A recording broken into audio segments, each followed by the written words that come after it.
Alrighty, my friends. Today we're going to be taking a look at Lecture 6, which is going to be talking about GPI anchors and glycosylations, which with a little bit of a touch of KDELs, because people were asking questions about it. Also some extracellular matrix stuff. So KDELs, how do they work? So KDELs are the return to the ER sequence, which is a bit of a weird sequence. But essentially what it means is that a lot of proteins actually get recycled. So, like, for example, a lot of G proteins actually tend to get recycled instead of, like, deleted. So, G proteins will bind a ligand, and then that ligand doesn't really fall off that easily sometimes. So sometimes there's a protein called the restin, actually, and so that protein actually, what ends up happening is it actually ends up pulling the G protein into the cell, and then the cell has some weird machinery where it uses to separate the ligand and the G protein, and it can either choose to recycle the G protein or it can choose to delete it. So, yeah. All that to say that, the ER pathway, has retrograde transport from the Golgi to the ER using COP1. So COP1 proteins basically take things from the Golgi and put them back into the ER. And the return pathway uses KDEL and KKXX. So KDEL is, this lysine aspartate glutamate leucine, or it can be lysine, lysine, anything. And these are both found at the C-terminal end of proteins. So very different from the others. Generally speaking, those are found at the N-terminus, but these are usually found at the C-terminal. So here's an example of what this would kind of look like. So I believe this is actually supposed to be the Golgi. So yes, exactly. It's supposed to be a Golgi apparatus. Basically, the Golgi has these KDEL receptors on them, and these KDEL receptors bind these COP1 proteins, these COP1 proteins to make a COP1 coat, and so this KDEL sequence essentially binds to the receptors, and then that leads to vesicle formation, and then you bud the vesicle off, it goes back to the ER, and then those vesicles are released or endocytosed into the ER, and so these proteins are released back into the ER. So, yeah.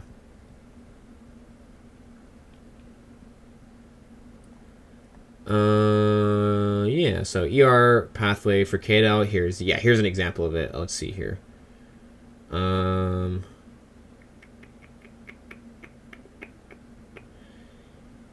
Yes. Oh, yeah. So this is important. So they have like pH ranges that they work at. So you can see here, the forward pathway usually works like this.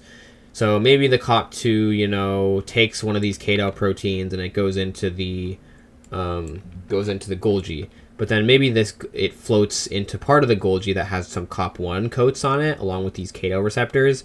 And so it binds to the receptor. The COP1 protein takes it back, and so then it gets released again. So basically, the Golgi has a lower pH, a little bit more acidic, and so in that area, the lower pH allows the receptor to actually bind to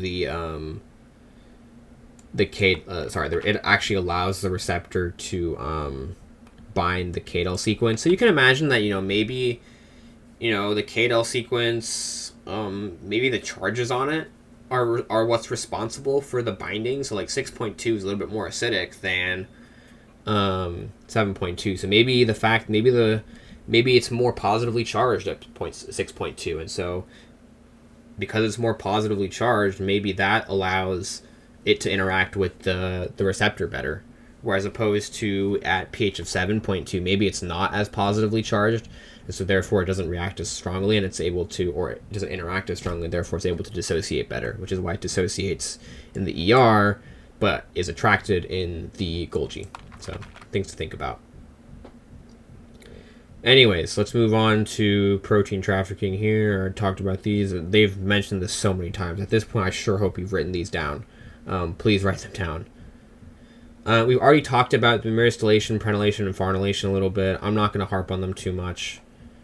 But here's another, actually, section where they're going to talk about a little bit of different protein modifications. There is...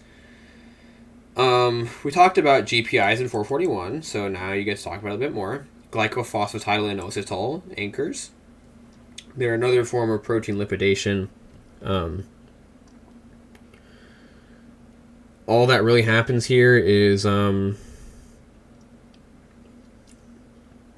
this lipid group is attached to the C-terminal end of a protein, and it serves as like it basically enhances the hydrophobicity. But yeah, here's a little example of what this looks like. So you've got these are on the extracellular side, by the way. So they're going to always be inside the lumen, right, when they're being made. So yeah, so you can see here, there's a protein that was translated into the ER. You have this glycophosphatidyl inositol thing. And so what happens is this thing acts as a nucleophile. It basically allows for, there's an enzyme, transaminase. This kind of cleaves this area here, and that allows this, it does this weird kind of, basically it does this weird swap thing, where the, this gets cleaved here, and this NH2 basically switches over here, and this phosphate attaches to the protein. I think this is just a nice image to remember or like write on your note card, but I don't really think it's something that is really tested that often.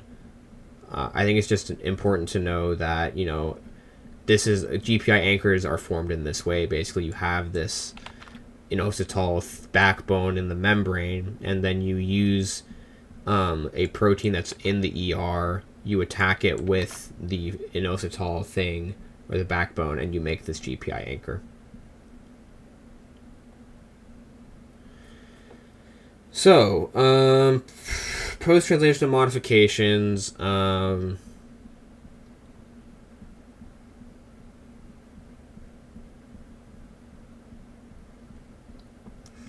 Yeah, I wish they kind of made this a bit more clear. I'm pretty sure this N is also in here. I'm pretty sure this N is not the same as this N.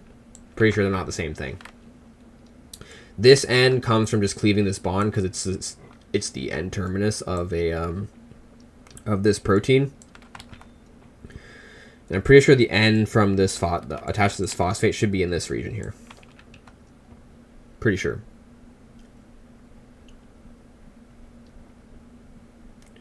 So yeah, the way this works basically is the hydrophobic segment of the precursor protein, so the hydrophobic segment, this section, is recognized by the transaminase enzyme.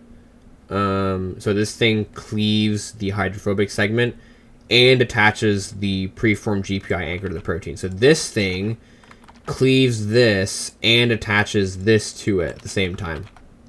So the transaminase enzyme, very important in this process.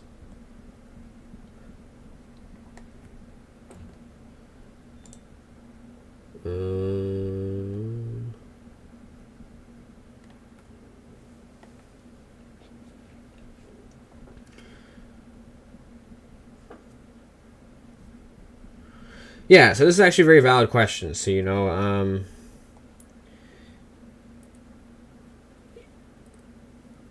the question would be, why would you want to replace a membrane-bound protein? Hold on a second, I just realized something.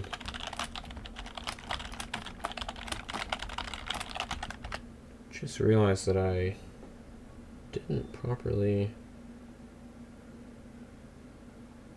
Oh no, I did. I thought I didn't hit record.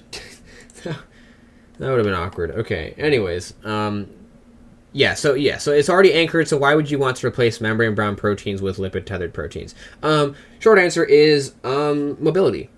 Believe it or not, these tend to be a lot more mobile. They float around a lot more, and they're also a lot more, like, extendable. So it's actually easier they're more flexible, basically. So, yeah. Flexibility, I think, is one of the main things.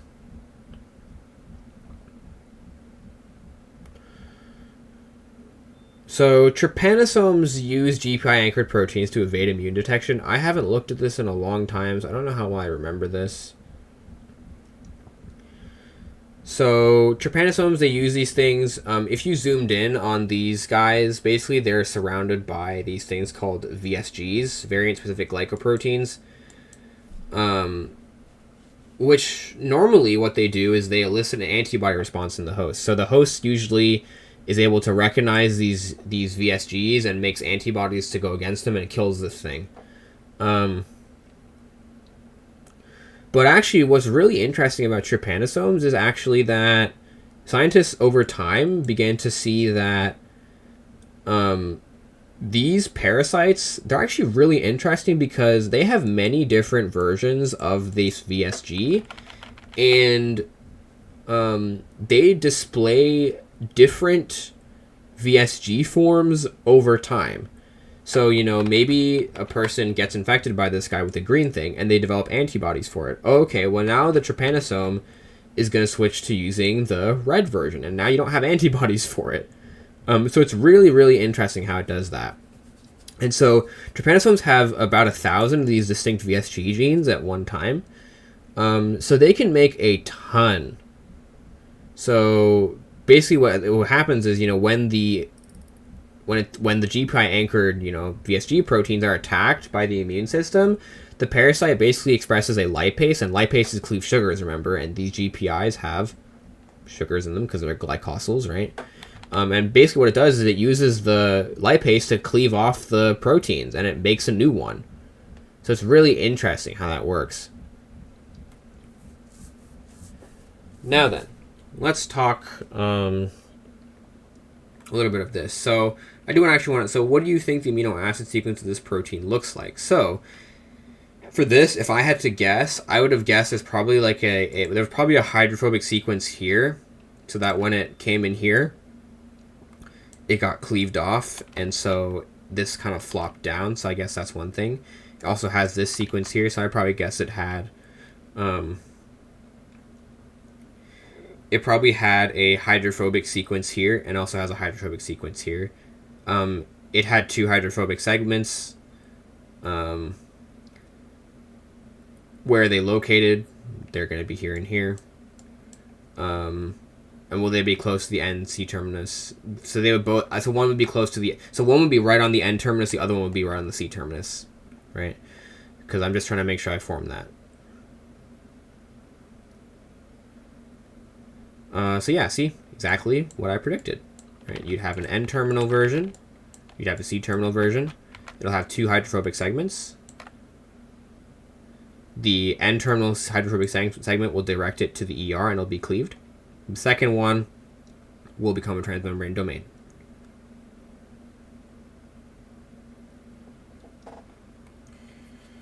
So, there is glycosylation. So let's talk about glycosylation. Glycosylation is the addition of sugars, oligosaccharides, monosaccharides, usually oligosaccharides though, to proteins. So addition of oligosaccharides or carbohydrate molecules to proteins. About half the proteins processed in the ER are glycosylated. A lot of them are glycosylated. And glycosylation ensures correct folding. Very important. Also enhances stability and protects against degradation because glycosyl groups are quite rigid and stiff. So, where does glycosylation happen? So there's two types of glycosylation. There's N-linked and O-linked glycosylation. I'm going to be honest with you, I don't think it's that important to know, exactly how the glycosylation occurs, except for this section. This section here talks a little bit about glycosylation, but the main thing you should know is there's two types of glycosylation. There's N-linked and O-linked, and it should make sense why it's called N-linked, and it should make sense why it's called O-linked. You guys mainly care about N-linked. You will very rarely see O-linked. N-linked, guess where the glycosyl group attaches to? A nitrogen. Guess what asparagine has in it? A nitrogen, right? So it attaches to the nitrogen of the R group of asparagine. So N-linked, I would write these down. I'd write this down, I'd write this down. Although I do think that you can probably memorize these pretty easily. These are not too hard to memorize. So N-linked, I would remember it goes asparagine, anything followed by serine or threonine.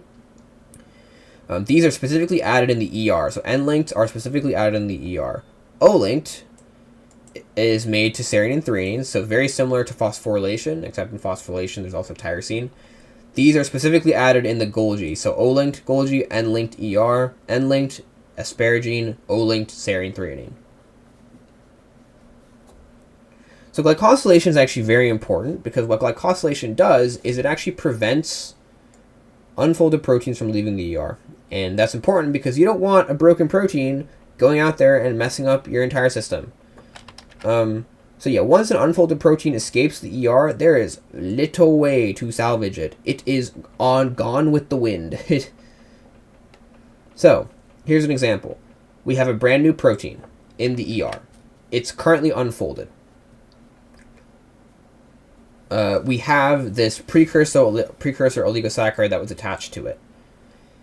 First, we use some sort of glucosidase, small enzymes, or, galactosidase stuff to cleave some of these sugars off. So we cleave some of these sugars off, we trim the glucoses off, and we end up with this thing. While this is happening, the protein is trying to fold.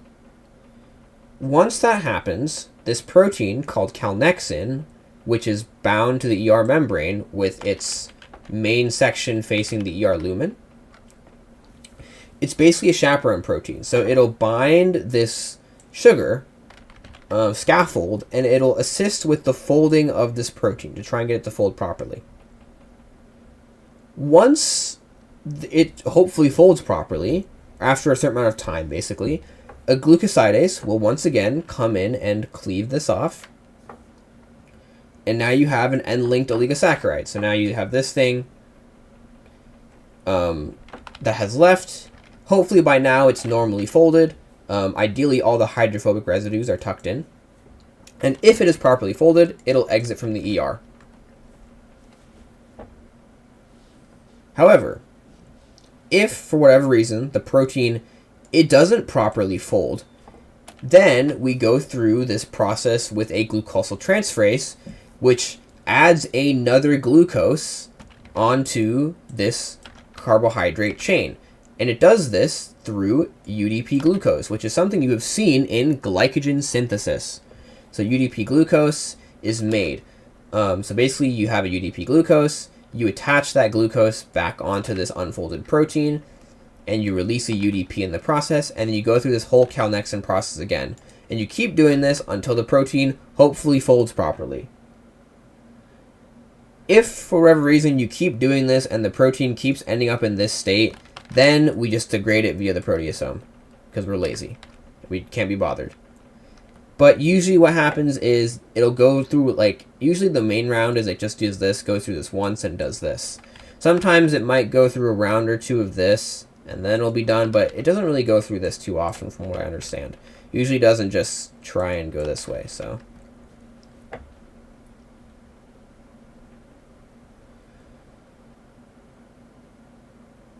Yeah, so for the signal motif for the end of calnexin, remember, this protein is specific to the ER. So you need to make sure that it's always in the ER. So you need a KDAL sequence or a double lysine, double anything sequence, right? Which is why that's present here. Remember, because you want calnexins to remain in the ER. You need them in the ER. If you don't have them in the ER, then you're not really doing your job.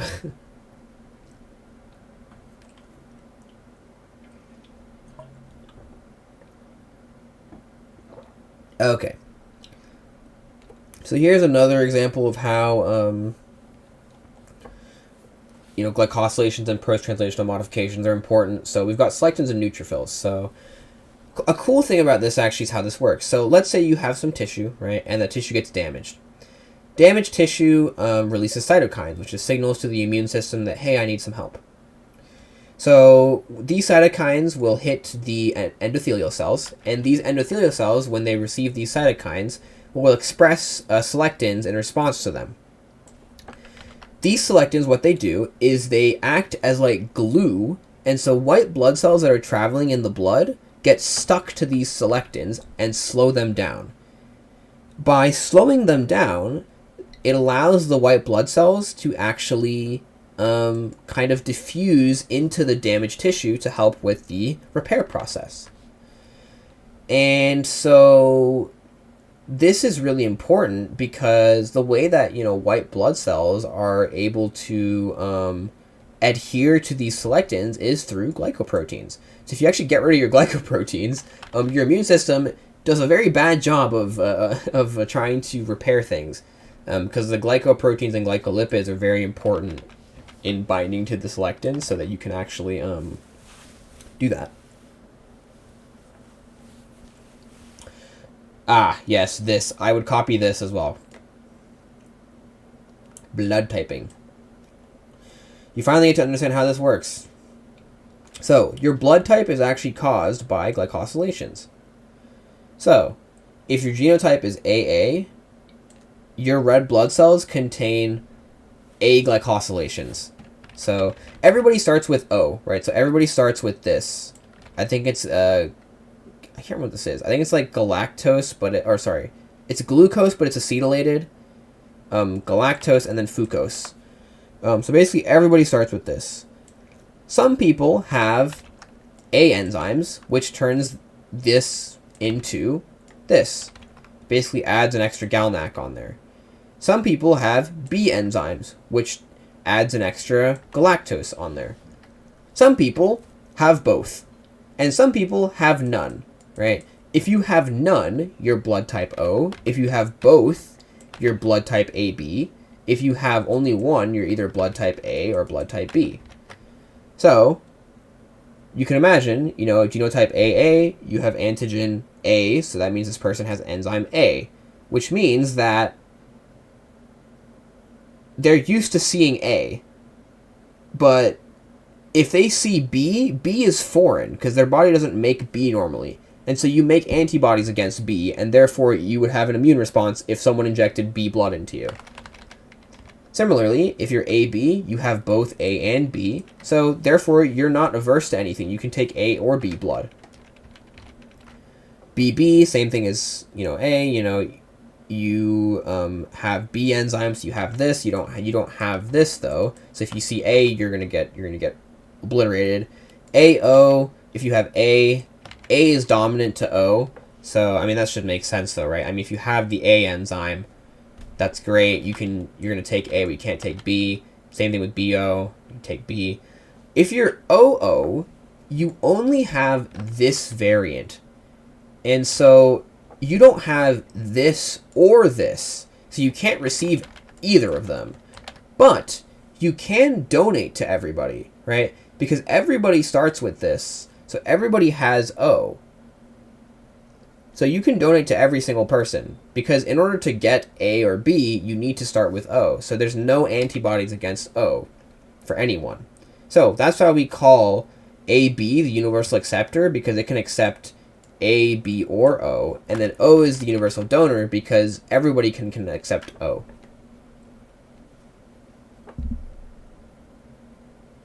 Okay, extracellular matrix, what's important to know about this? The extracellular matrix is like the space between cells, basically. That's what you need to know about it. It provides structural support for tissues. It defines structural characteristics, all that stuff. It plays a lot of important roles in like regulating behavior. In neurons, like your neurons are very important. The extracellular matrix is like a medium for the transport of signaling molecules. That's how your neurons form connections and stuff like that. So it's actually quite important. These are things. Don't really know how important these are, to be honest with you. They're there. I would say these are maybe worth writing down on your note card, but I don't think these are super important. All this to say that, they contain three major classes.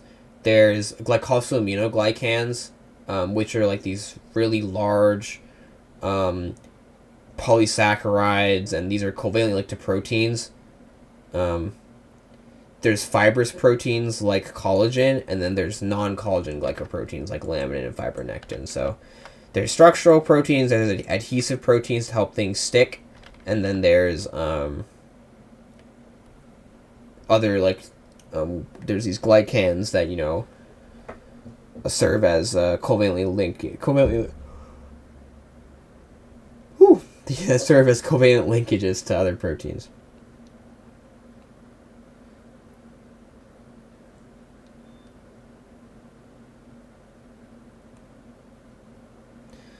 Oh yeah, I guess they're gonna go over each one of these. Okay, yeah, that's fine. So glycosaminoglycans, they're without attached proteins. They're just polysaccharide chains containing disaccharide units. Usually very negatively charged. They absorb water really well, which makes sense. Charged things are able to soak up water really easily. And they're really strong, and so they kind of allow you to stop. They kind of allow you to resist compression. So these like sugar, like walls and backbones and stuff are really good at resisting pressure because they're very rigid in structure. There's 4 main groups of GAGs. Again, you can write these down if you want. I don't think it's very important to. I'm not gonna lie. Maybe you get quizzed on it or something, but usually these don't show up on exams. But maybe worth putting on your note card. So you never know. So now you get to these glycosaminoglycans. So when you take these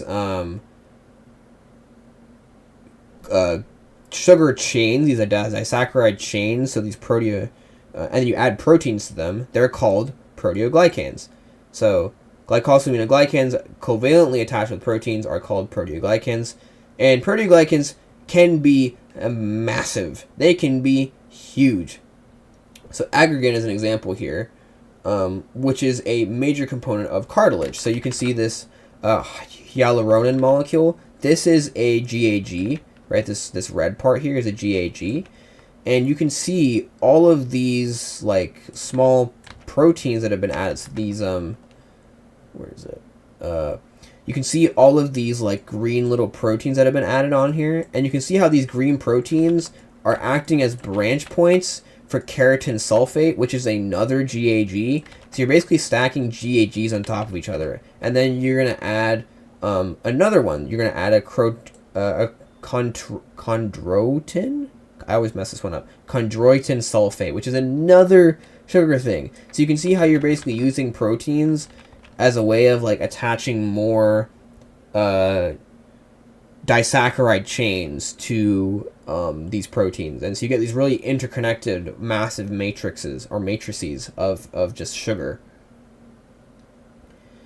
So in terms of fibrous proteins, talked about collagen. Cool. You guys probably know about this. Your nose is made of collagen. Your ears is made of collagen. Or not collagen. Wait. Sorry. I have cartilage right now. That's not... But I mean, I guess cartilage is largely made of collagen anyways, actually, so I guess that's fine. Yeah, but like your nose, your ears, that kind of stuff, all made of mostly collagen / cartilage. So also major components of skin and bones. So ligaments are highly made of collagen. Skin and bone, like I said, richer in proteins and glycines. This should make sense. Because proteins and glycines, remember, they are very flexible, and they allow for the formation of triple-stranded helixes, which is what gives collagen the strength to withstand pulling forces. So 1, they're very flexible, and 2, they allow for withstanding high tension, basically. And the other thing to keep in mind is there's a lot of collagen genes. That's it. And they do a lot of things. So they help with mutations in genes in these collagen genes results in a lot of things. So fragile bones, fragile skin, fragile blood vessels, loose joints, blindness, a whole bunch of stuff. And here we talk about non-collagen glycoproteins. So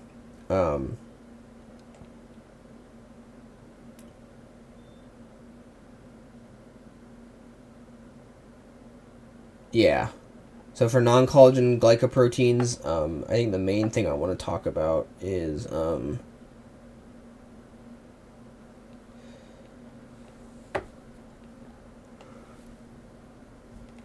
fibronectin is the main one. So these are things I would take notes on. So it's basically an organizer. They help cells attach to the matrix. Things like that. But yeah, it's actually a matrix organizer. They help cells attach to that matrix, as shown in this diagram below. So there's 1, 2. They have multiple domains that have the ability to bind other matrix macromolecules. So you can see here that, you know, it's binding some, it can bind collagen, it can bind integrins, it can bind heparins. Basically, there's a whole bunch of places where it can bind different things, and so it just allows, it's actually like a really big connector of everything. So it can connect collagens together, it can connect cells together, maybe proteins, all that stuff. But yeah, this is actually the end of that lecture. I do hope it was helpful. Another 30-minute video, pretty short one, I would say, but yeah, I hope this video was helpful, and yeah, have a good day and happy studying. Toodles.